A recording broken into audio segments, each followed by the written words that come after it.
구약 성경을 읽어가면서 모세와 여호수아를 자주 만나게 되는데, 광야 교회의 1대 담임 목사가 모세였다면 2대 담임 목사가 여호수아다, 그런 관계로 생각할 수가 있습니다.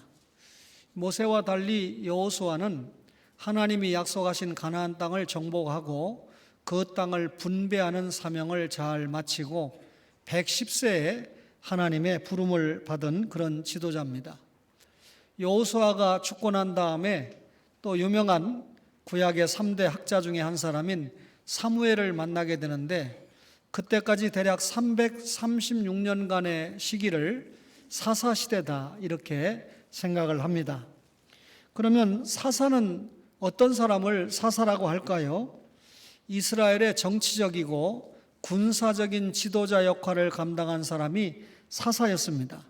거기에서 끝나지 않고 이스라엘은 하나님 앞에 구원받은 선민, 영적인 공동체이지 않습니까? 이들을 신앙적으로 교훈하는 그 시대의 영적인 지도자가 사사였습니다. 백성들 가운데 얼마나 많은 소송들이 있었을까요? 이런 소송을 재판하는 일도 사사가 감당을 했고, 또 주변 나라로부터 이 이스라엘이 위기를 만날 때 구원자의 역할을 감당하는 그런 역할을 사사들이 감당을 했습니다. 오늘 온니엘이라고 하는 사사를 만나보게 되는데, 이렇게 온니엘부터 시작된 사사 시대는 말씀드린 대로 선지자 사무엘 시대를 시작하면서 사사 시대가 끝나게 됩니다. 그동안 활동한 사사들은 10여 명에 이르게 되는데, 첫 사사를 우리가 온니엘로, 마지막 사사를 삼손으로 생각을 하게 되지요. 여러 사사들 가운데 온니엘이나 에훗이나 기드온이나 삼손과 같은 선지자는, 사사는 우리의 귀에 익숙하고 또 나름대로 그 시대의 의미를 남긴 역전의 용사였습니다. 엘리는 제사장이었죠. 그리고 사무엘은 최초의 선지자로 보게 됩니다. 이런 사사들의 제반 활동은 그리스도의 사역을 예표하게 되는데, 그리스도 왕, 제사장, 선지자라고 하는 말이죠. 따라서 사사들을 볼 때 제한적인 의미이긴 하지만 자기 백성을 구원하고 통치하는 그런 역할을 감당했습니다. 왕은 세습이 되니까 상관이 없지만 사사들은 세습되는 직이 아니었어요. 아버지가 사사라고 아들이 사사가 되지 않기 때문에 여러 지파에서 사사가 나왔고, 또 왕은 예를 들면 예루살렘에서의 다윗성에서 이렇게 계승을 하지만, 사사들은 여러 지역에서 나오기 때문에, 여러 지파에서 나오기 때문에 여러 지역에서 활동을 했고, 어떤 때는 한 지역에 2명의 사사가 중첩이 돼서 사역을 하기도 했습니다. 하나님께서 이 사사를 세운 목적을 오늘 사사기 2장 16절에 이렇게 설명합니다. 여호와께서 사사들을 세우사 노략자의 손에서 그들을 구원하게 하셨으나, 사사들이 노략자의 손에서 구원하는 역할을 감당했다, 그 말이잖아요. 그리고 8장 23절에 보면 기드온이 이렇게 말합니다. 기드온이 그들에게 이르되 내가 너희를 다스리지 아니하겠고 나의 아들도 너희를 다스리지 아니할 것이요 여호와께서 너희를 다스리시라. 기드온이 내가 너희를 다스리는 것도 아니고, 내 아들이, 기드온은 사사잖아요, 세습해서 너희를 다스리는 것도 아니고 하나님께서 너희를 다스릴 것이다. 사사시대의 진정한 왕은 하나님이셨고 사사시대는 따라서 신정국가 시대였다, 그 말이죠. 그런데 이 구약시대를 볼 때 특별히 사사시대가 구약의 암흑기로 기록이 됩니다. 여호수아의 영적인 지도하에서 가나안 정복을 했죠. 그리고 땅을 나누어 주므로 하나님이 약속하신 땅을 찾아가 분배받는 성취까지 맛보게 됩니다. 그런데 신명기에서 뭐라고 압축을 했습니까? 하나님의 말씀에 순종하면 복을 받고 불순종하면 저주, 징계를 받는다. 이게 신명기 사관이잖아요. 우리가 성경을 쭉 읽어 나가면서 중요한 하나의 사관인데, 여호수아 시대 때는 하나님의 말씀에 백성들이 순종을 해서 그렇게 난공불락의 성이라고 하는 여리고까지도 정복을 하고 남쪽과 북쪽을 정복을 해서 분배까지 마치게 됩니다. 그런데 여호수아가 죽고 난 다음에 하나님을 버리고 우상 숭배에 빠졌다는 것이죠. 무슨 말입니까? 여호수아가 지도할 때는 하나님의 말씀에 순종을 기록했지만 여호수아가 죽고 난 다음에 사사시대에는 불순종함으로 암흑시대가 도래했다, 그 말입니다. 오늘 우리가 읽은 이 사사기 3장 7절에 뭐라고 그랬습니까? 이스라엘 자손이 여호와의 목전에 악을 행하여. 그 악의 내용이 뭘까요? 자기들의 하나님 여호와를 잊어버리고 바알들과 아세라들을 섬긴 것이다. 악이 뭡니까? 우리가 섬기는 하나님을 잊어버리고 우상, 바알과 아세라를 섬기는 것이 악이다, 그렇게 말했잖아요. 범죄입니다. 그리고 8절에 보니까 여호와께서 이스라엘에게 진노하사, 범죄하니까 진노를 하잖아요. 내용을 보니까 그들을 메소보다미아 왕 굿산 리사다임의 손에 파셨으므로 이스라엘 자손이 굿산 리사다임을 8년 동안이나 섬겼다, 이렇게 징계를 받았다는 거죠. 심판을 받았다는 거죠. 그러니까 백성들이 또다시 남의 지배를 받게 되니까 하나님 앞에 기도합니다. 9절에 보니까 이스라엘 자손이 여호와께 부르짖음에 기도했다, 그 말이죠. 회개했다, 그 말이죠. 그러니까 하나님이 어떻게 합니까? 여호와께서 이스라엘 자손을 위하여 한 구원자를 세워 그들을 구원하게 하셨는데 그 구원자가 사사 온니엘이었다, 그런 기록을 우리가 보게 되잖아요. 이스라엘 백성이 하나님 앞에서 악을 행했다, 범죄입니다. 하나님께서 진노해서 노략자의 손에 붙였다, 심판입니다. 저들이 회개했다, 기도했다, 여러분 회개입니다.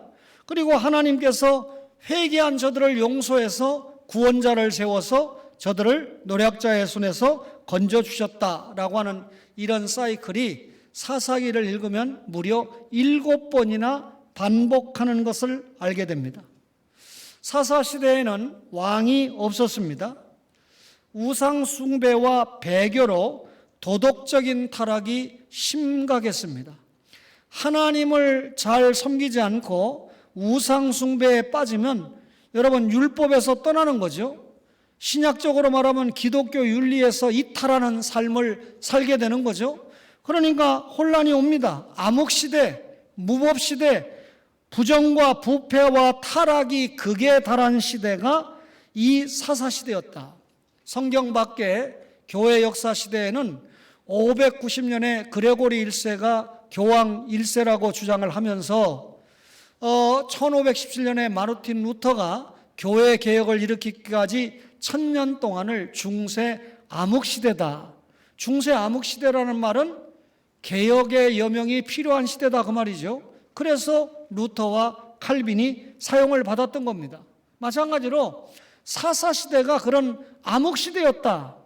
그러면 이 암흑시대는 어떤 시대냐? 하나님에 대해서 무지한 시대였다. 하나님을 알지 못한다, 성경을 알지 못한다, 그게 타락입니다. 여러분, 여호수아와 하나님께서 행하신 큰 일을 보았던 이스라엘 백성들이 다 죽었습니다. 그 후의 세대가 하나님을 알지 못했다 그랬거든요. 여호와께서 이스라엘을 위해서 행하신 그동안 구원하시고 인도하시고 보호하셨던 큰 일도 알지 못했다는 거예요. 여기 알지 못했다라고 하는 것은 마음으로 알지 못했다, 그 말이거든요. 이 말은 그들의 하나님으로 여호와를 경외하지 않았다, 그 말입니다. 그러니 여호수아 이후의 시대에 등장한 사람들은 여호와를 경외하거나 믿고 순종하지 않았다, 그 말이죠. 하나님을 경외하지 않았던 이들은 오히려 여호와의 목전에서 악을 행했다. 여호와의 목전에서 악을 행했다, 이 말은 하나님 앞에서 마땅히 보여야 될 신전의식이 없었다, 그 말이죠. 하나님께서 전지전능하시니까 여러분과 저의 일거수일투족을 다 불꽃 같은 눈동자로 살펴보시지 않습니까? 그러니까 여러분, 인간이 아무리 은밀한 곳에 숨어서 죄를 행한다 할지라도 하나님은 다 아시거든요. 따라서 하나님의 목전에서 이스라엘이 범죄했다, 악을 행했다, 그 말입니다. 그런데 이스라엘이 이 암흑시대가 사사시대였다는 것은 자녀들의 신앙교육마저도 등한시했다는 겁니다. 여호수아 시대는 하나님을 잘 섬겼잖아요. 순종했다고 그랬죠. 그래서 정복하고 성취했잖아요. 그런데 이 신앙이 자녀들에게 계승되면 얼마나 좋았겠습니까? 신앙이 자녀들에게 계승되느냐 그렇지 못하냐가 그 시대의 역사를 결정하는 거거든요. 하나님께서 광야 생활과 가나안 정복에 있어서 수없는 이적과 기적을 보여주셨잖아요. 그리고 유월절을 지키라고 명령하셨죠. 길갈과 미스바와 센 사이에 기념비를 세워서, 기념비 세우는 게 뭡니까? 여러분 뭐 한 사람이나 그걸 높이라고 하는 것이 아니라 자녀들에게 유월절을 기억하고, 그리고 하나님이 어떻게 구원했고 하나님이 자신들의 조상들을 어떻게 인도했고 오늘까지 어떻게 보호하셨는가를 계속해서 전하고 교육해라. 그래서 기억하라. 하나님의 언약을 회상시키는 것이 신앙의 계승이거든요. 하나님을 알 때와 하나님을 모를 때의 차이가 뭡니까? 개인과 그 집단의 길에 결정적인 영향을 준다는 것입니다. 이스라엘의 부모들이 자녀들에게 여호와에 대해서 제대로 교육하지 않았습니다. 여러분, 제사장 엘리 아들 홈리와 비느하스, 별로 좋게 다가서는 이름 아니죠. 사무엘 하면 우리가 참 대단한 분이다 라고 생각하라는데 그 아들 요엘과 아비야 생각하면 별로 반갑게 다가서는 이름이 아닙니다.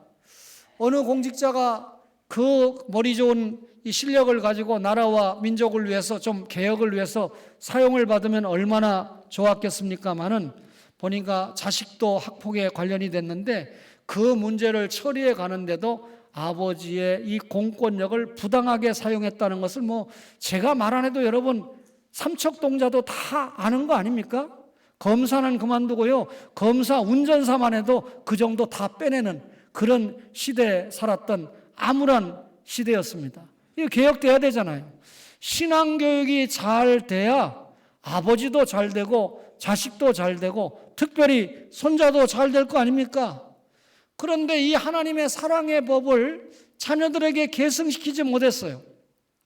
고민해 봅니다. 엘리는 타락했으니까 그렇다고 치고 타락하지 않고 존중과 존경을 받았던 사무엘이 왜 자녀 교육에 실패했을까? 옛날 어른들은요, 교회 일을 맡으면 이 부부 생활도 안 하고 이 강대상에서 24시간 이 기도하고 성경 보는 것을 경건이라고 생각했습니다. 정말 존경받는 스승을 우리 교회에서 출판 기념회를 하려니까 자녀들이 못 오겠다는 거예요. 우리 아버지 교수는 제자들에게는 존중을 받고 훌륭한지 몰라도 가정에서는 빵점입니다. 아버지를 얼굴을 본 적이 없습니다. 그리고 제자들 장학금만 주러 가셨던 분입니다. 가족들이 못 온다니 그 행사가 되겠습니까? 옛날 어른들이 이런 누를 자주 범했기 때문에 자녀 교육에 실패의 공백이 더러 드러나기도 했습니다.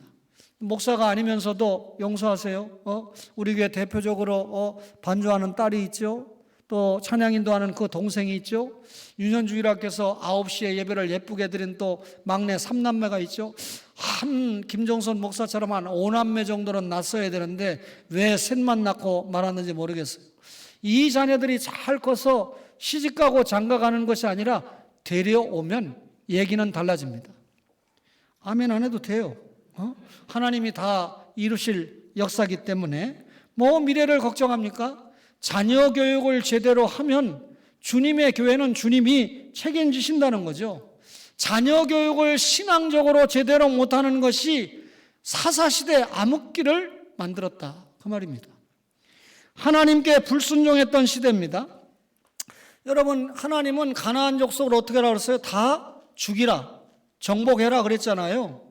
이 창세기 15장의 16절에 보면 이 하나님께서 이스라엘 백성이 4대 만에 이방에서 돌아오지만 아모리 족속의 죄가 아직 가득 차지 않았다. 아직 가나안 원주민을 대표하는 족속이 아모리족이거든요. 가장 세거든요. 이 아내들의 죄가 하나님의 심판을 받을 만한 때가 아직 안 됐다. 언제가 심판의 때입니까? 여호수아가 정복할 때입니다. 그러니까 그때 가서 하나님의 명령대로 다 정벌을 해버려야 되는데 그만 정복하지 않았어요. 하나님께서 그들을 다 정복하라고 한 이유는 이스라엘의 거룩을 보존하기 위함입니다.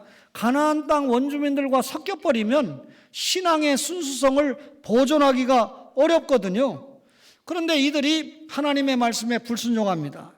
지파 가운데 유다 지파나 유다 족속은 순종을 했지만 다른 지파들은 패역한 가나안 원주민을 완전히 쫓아내지 못했습니다. 이들 지파에 대해서 이 사사기를 기록한 아마 사무엘이 기록한 것으로 판단하는데 여호와께서 함께 계신다라고 하는 신학적인 주석을 하지 않습니다. 말하자면 이들 지파의 실패의 원인이 군사력이 부족했거나 어떤 외부 조건이 맞지 않아서 실패한 것이 아니고 하나님의 말씀에 대한 순종이 없었기 때문에 신앙이 부족했기 때문에 실패한 것이다 라고 보여준 것이죠. 하나님께서는 이미 아브라함과 이삭과 야곱에게 그들의 조상에게 그 땅을 주시겠다고 이미 약속했습니다. 그리고 그동안 이 엄청난 구원과 인도와 보호의 역사를 보면 이미 승리가 보장된 것입니다. 그런데 이런 하나님의 약속에 대한 확신이 없었습니다. 아도니 벳에게 엄지손가락을 끊었어요. 죽이라고 그랬지 엄지손가락 끊으라고 그랬어요. 엄지손가락을 끊으면 활을 못 쓰고 칼을 못 쓰거든요. 그러니까 너는 전쟁을 해서 우리에게 달라들지 말고 우리의 노동력이나 제공하는 종으로 살아라. 그런 의미입니다. 또 철병거가 있기 때문에 우리보다 너무 세서 정복을 못했다. 나중에 다윗이 여부수족을 정복을 해버리죠. 여러분, 하나님께서 외형적인 조건과 관계없이 이미 정복하라고 명령하셨고 이들에게 주시겠다고 약속한 땅이기 때문에 저들이 순종해야 되는데 순종하는 척만 한 것입니다. 세상의 악한 세력들이 거대하고 위협적으로 보일 수 있습니다. 그러나 여러분, 하나님의 자녀들만 하나님이 통치하는 게 아니고 나라와 국경을 초월해서 모든 자연 만물을 하나님의 통치하에 있다는 것을 우리가 아셔야 됩니다. 그런데 이들이 눈앞의 이익에만 연연했어요. 완전히 섬멸해야 될 이 우상 숭배자들을 죽이지 않고 자신들의 종으로 부렸다는 것이죠.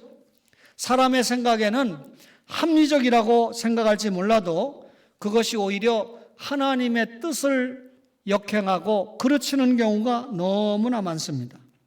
현실적인 목전에 이익이 있다 할지라도 하나님의 뜻에 어긋난다면 가차없이 버릴 수 있는 그런 신앙의 결단 자세가 그 시대나 오늘이나 필요한 것 아니겠습니까? 이들이 장악하지 못한 성읍 대부분은요, 우상과 깊은 연관이 있어서 이스라엘의 후기 역사에 있어서 반복되는 우상 숭배의 죄, 그것 때문에 북쪽 이스라엘이 망했잖아요. 그리고 남쪽 유다도 망하지 않았습니까? 사실 그 원인이 사사시대 때부터 하나님의 말씀에 불순종한 이것이 원인이 되었다라고 진단이 가능한 것이죠. 따라서 이 사사시대가 암흑시대인 것은 우상숭배와 배교가 성행했습니다. 가나안 종교는 다신교였습니다. 가나안은 정치적으로 도시국가의 형태를 띠고 있었기 때문에 오늘날로 말하면 인천이 하나의 국가고 서울이 하나의 국가 형태를 띠고 있었는데 구성원 사람들을 소개할 때 렘 사람, 아모리 사람, 가나안 사람, 브리스 사람, 휘 사람, 여부스 사람을 소개했는데 기르가스 족속까지 7족속인데 기르가스는 워낙 수에 칠만한 가치가 없을 정도로 약했기 때문에 종종 성경에서 언급을 안 하고 넘어갑니다. 가나안 종교의 특징이 뭘까요? 우상 숭배와 푸도독이 특징입니다. 종교적으로 다신교였던 대표적인 신이 엘신입니다. 그리고 그 아내의 신 이름이 아세라 신입니다. 엘과 아세라가 결혼을 해가지고 낳은 자식이 바알입니다. 이 바알 신이죠.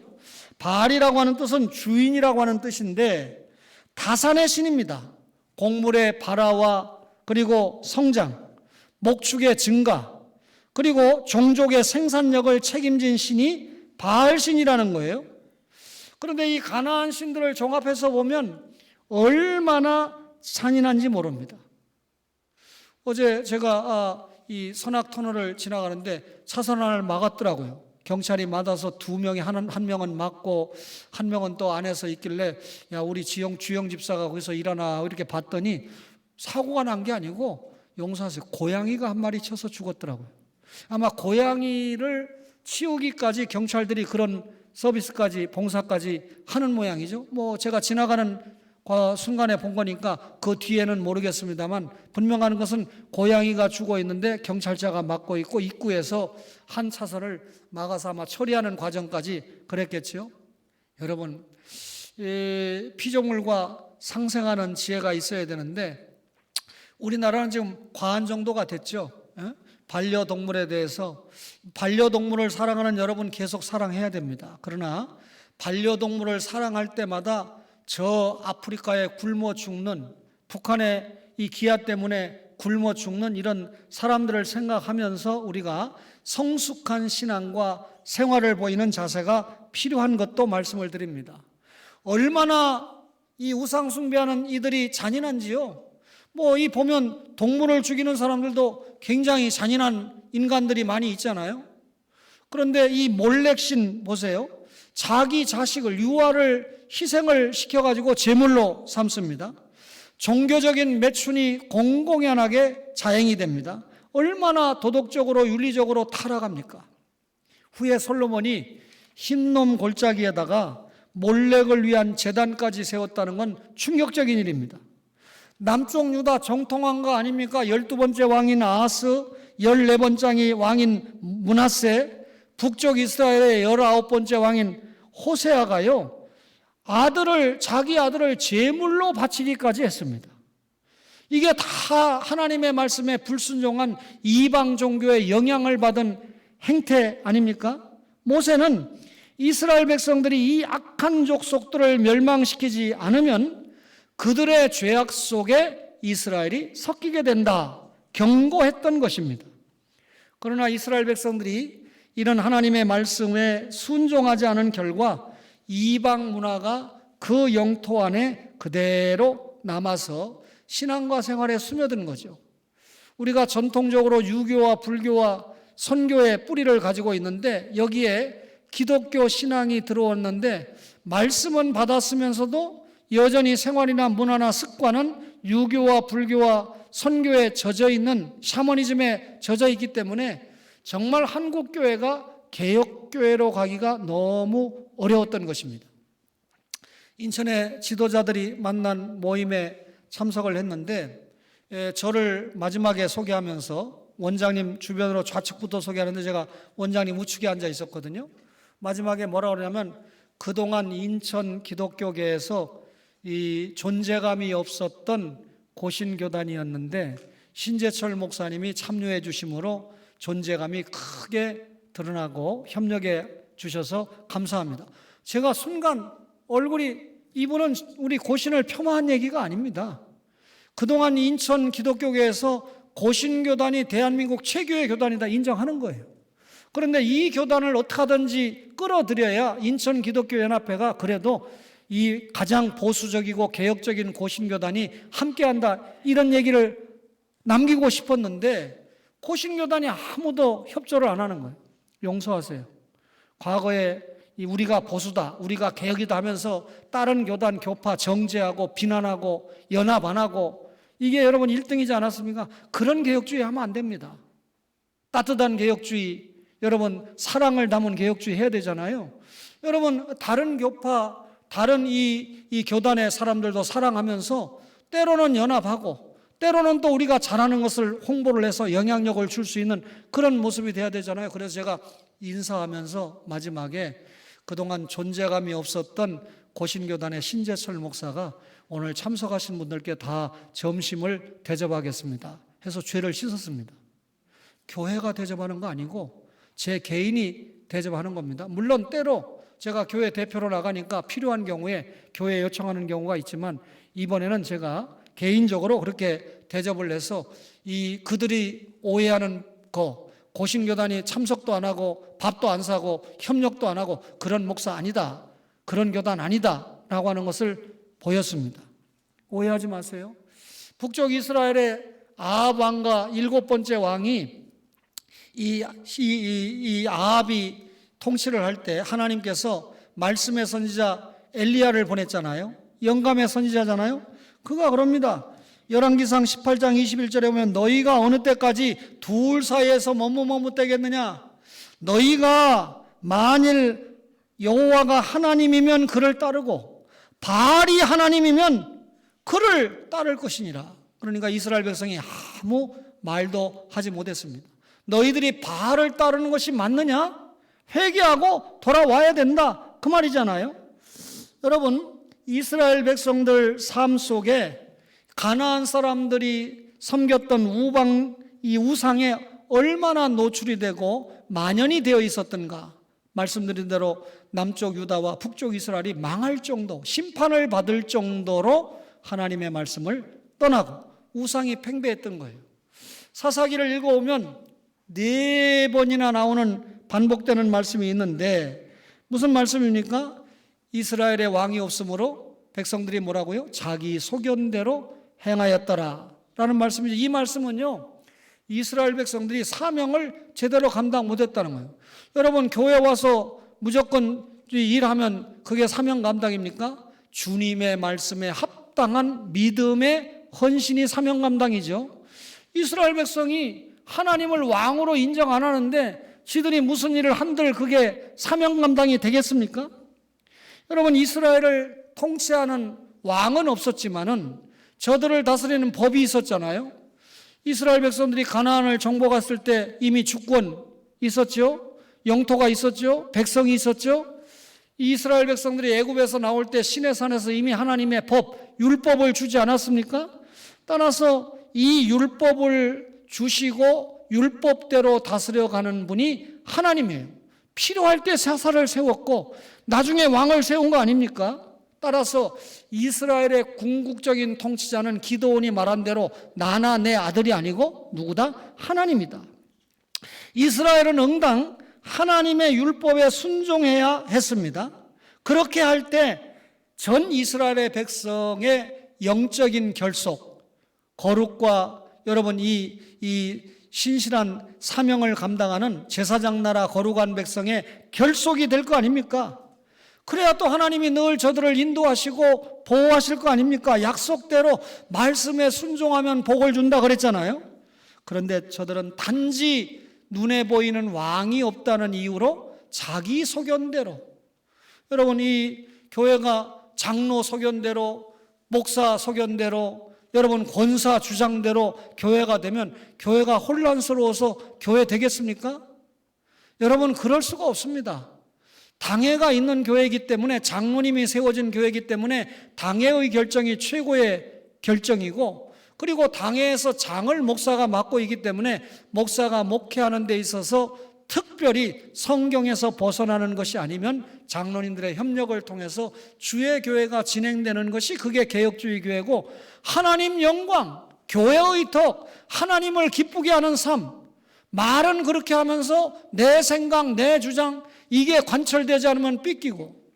여러분, 제가 아무리 속이 상해도 너 회비 안 낸다, 너 회비 안 낸다, 그런 소리는 안 합니다. 내가 할 건 다 하고 그 다음에 할 소리를 해야 개혁이 되거나 그렇게 되는 거 아니겠습니까? 내 주장, 내 소견 내려놓고 하나님의 뜻이 무엇인가? 지금 이 상황에서 나에게 질병이 찾아왔는데, 나에게 엄청난 생활의 어려움이 찾아왔는데 하나님이 나에게 요구하시는 뜻이 무엇인가? 이래도 감사 저래도 감사, 범사에 감사하면서 믿음으로 해결책을 찾을 때 그가 신자고 무거운 짐을 다 주님 앞에 맡긴 바른 자세이지 않을까요? 여러분, 오늘을 위해서 이 말씀 주신 교훈이 몇 가지 있는데요. 하나는 하나님은 신실하시고 인간은 나약하다 하는 것입니다. 이스라엘 백성이 범죄하고 나약했습니다. 그럼에도 하나님께서 이것들 말이야 내 말 이렇게 지긋지긋하게 안 듣고 해서 벌 주는 걸로 끝내지 않고 그래도 하나님이 그들에게 약속하신 모든 약속은 지키셨어요.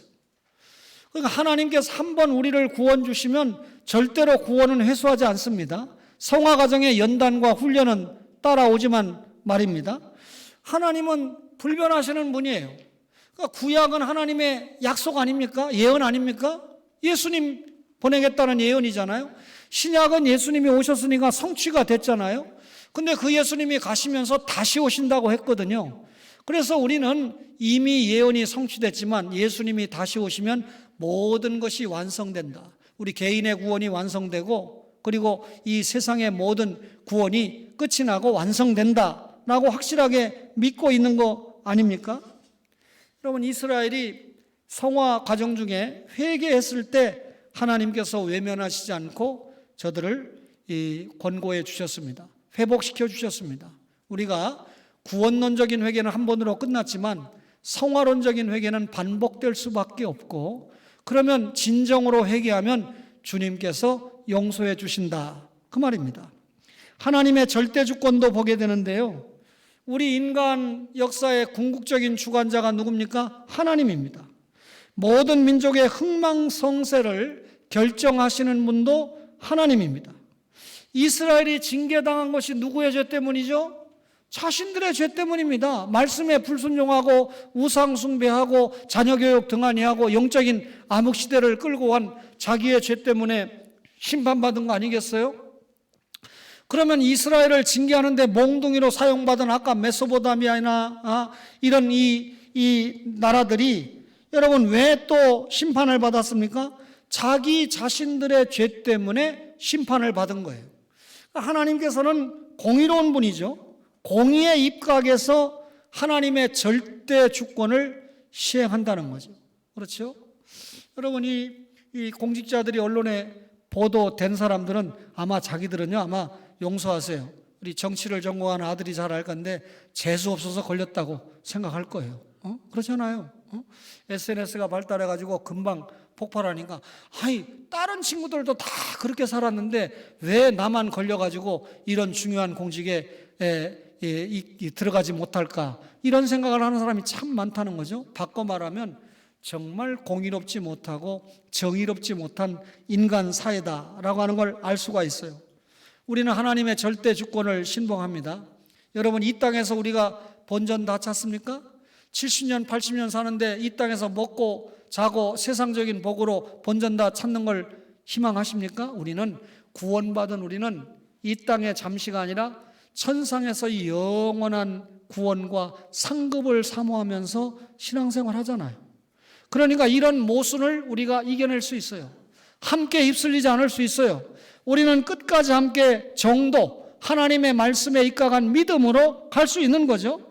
하나님은 진정으로 헌신하는 자를 들어 쓰신다는 겁니다.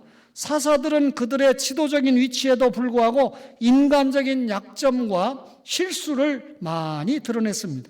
그런데 그런 약점이 있음에도 불구하고 하나님이 밟지 않으시고 헌신하는 그들을 사용을 하셔서 구원 역사에 아름다운 기록을 남겼다 그 말이죠. 가나안 땅이라는 기업은 하나님이 약속하신 선물이잖아요. 그들이 달라고 한 거 아니잖아요. 그런데 그 가나안 땅에 들어가는 비결이 뭐였습니까? 믿음이었습니다. 근데 감사하게도 우리 구원받는 믿음의 기업은 하나님이 주신 선물이었잖아요. 그런데 일반적으로 우리가 축복 그러는데 일반적으로 축복이 뭡니까? 그것도 하나님의 선물이잖아요. 그런데 이 축복을 받게 하는 비결은 여러분 믿음의 그릇입니다. 똑같은 복을 받지만 우리가 이 물에다가 목마른 위에서 공부할 때 물을 담으면 이 정도밖에 못 담아요.